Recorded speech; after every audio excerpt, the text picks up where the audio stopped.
you hold these and keep these in order.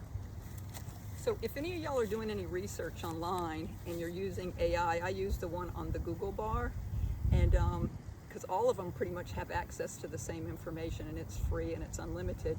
But if any of y'all are doing that, the research is coming in, the information is coming into my brain faster than I can process it and organize it and take it in my head. And I'm a visual artist, so I see the images, and my head is just turned into mush with just pictures of people and moving and everything like that. And I want to say that because a lot of times when I'm doing these videos, I'll scramble a name or scramble a place, and I don't edit, so I can't go back into it. And there's a few things I've messed up on, and I really want to try and pace myself. And so the video that's had the most views, I actually had cards that I could show you guys so you could reference the stuff about Hattusa, where the lions, the imagery of the lions came from, that eventually went to Camden, and the lions are now at the Columbia Library. And those had the most views because she was sharing it, the girl at the library, and also because it was easy to comprehend it because I had these cards. And so what I want to do is I want to first explain when Joseph Kershaw went after and victimized the people that were my family in Camden, and he took their land and took their children and abused the family and changed history and only chose to record the Revolutionary and the Civil War and how great the Kershaws were. And even today, the historic center, historic site, battle site, and the visitor center are one of the most visited sites in South Carolina, as they have taken the history they want to share from South Carolina about the Kershaws and how great they were, and then everything else that they've chose to not record in history is going to be I'm going to do 3 videos today like usual, and the first one's going to be about who these Gants were on a bigger scale in South Carolina, because what's so important is that in the 1600s, the people that were related to King James, the Stuarts, came in, and they were in the early 1600s, and they came in to Prince George County in Maryland. And to start off there, they and some Gants that were there were women, Gant women, Stuart women, married into the African American slave group that were able to have their kids claimed as free blacks with privileges in those early days.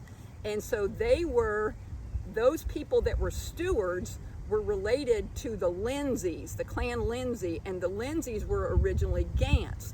That was Walter de Gants, the brother of Robert de Gant, son of Gilbert de Gant, that rode with William the Conqueror that came into England. And he changed his name to Lindsay because he was given when he got everybody was deeded out when they won the war and everything, they were getting property. He got Folkingham, and so it was in Lindsay, and he changed his name to Walter D. Lindsay.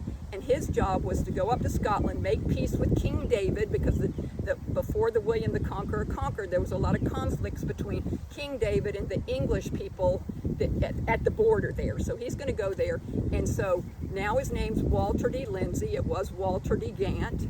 And so he went up there and made friends with David, and really just ended up giving up his property in England to stay and marry into that family.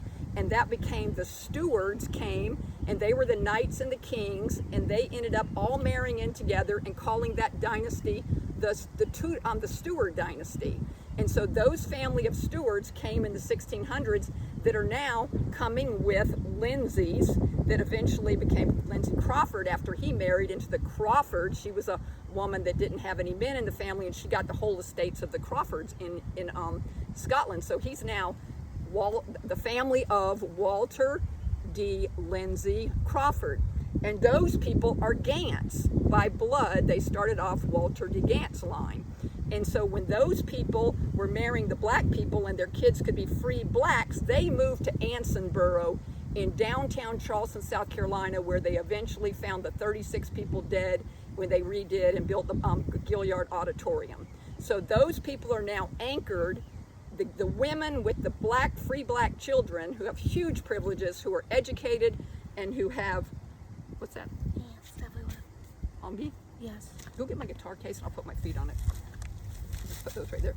And so that's a big part of this story of who came to Camden, because once Joseph Kershaw screwed the family over and took the land, the Gants came from everywhere. The Lindsays, the Crawfords, the Gants, the Stewarts, they all came into South Carolina. And that y'all will know none of this, because none of this was, they were freed blacks. They were, at this time, they had become biracial. And so when they got pushed out of Camden, fighting at that time, they moved up into the Chesterfield-Cheraw area, and that's what's hidden. That's the big secret of Camden. And so those Lindsay Crawfords are now, they've already come in with the Anglo-Cherokee War with Archibald, I said that early in a video, with Archibald Montgomery, because his wife was a Lindsay Crawford. They had already come in through that section, coming into Newberry. Now they're up in this section, coming into, and the Gants are coming from Prince George County also, because they become the judge in Edgefield. And they're just surrounding Kershaw County. The Gants, the Lindsays, the Crawford, the Stewarts, they're friggin' everywhere by this time. And so I'm going to end this one on the note that there's history has a saying. It says history doesn't duplicate or something, but history doesn't, but it rhymes. Whatever that saying is. And so this could not be more true. The Kershaws and the Nettles came from Yorkshire, and the Gants came from Yorkshire. And so they were all very much knowing of the War of the Roses, which a lot of that happened in Yorkshire.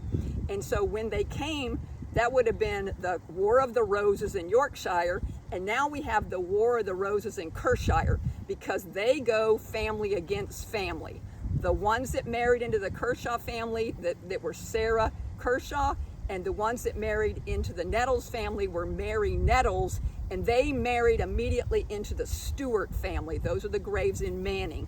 That would be Amelia Mary Stewart, that would become those Stewart kids would become Mary Nettles Stewart. And so the War of the Roses in Kershaw is buried in history. Nobody knows about these people, and nobody chose to put anywhere in history these Stewarts that are related to the King James early on, that have now moved into Ansonboro downtown. They're one of the only free blacks that own a big mansion down there. And so this is going to be the first video, and the next video is going to be moving really quickly on how they spread like an octopus all over, and I'll say it as fast as I can, and then elaborate on different portions of that later on. But Kershaw did not realize who he was messing with, because these people are the noble, these free blacks are the blood of the noble people of Scotland, King James VI, who's also the King of England, King James I. They were a lot of the Jacobites that were fought, and they didn't get the next James to be, because he was a Catholic, and that's another whole chapter. But that's that whole group of people that did come to America.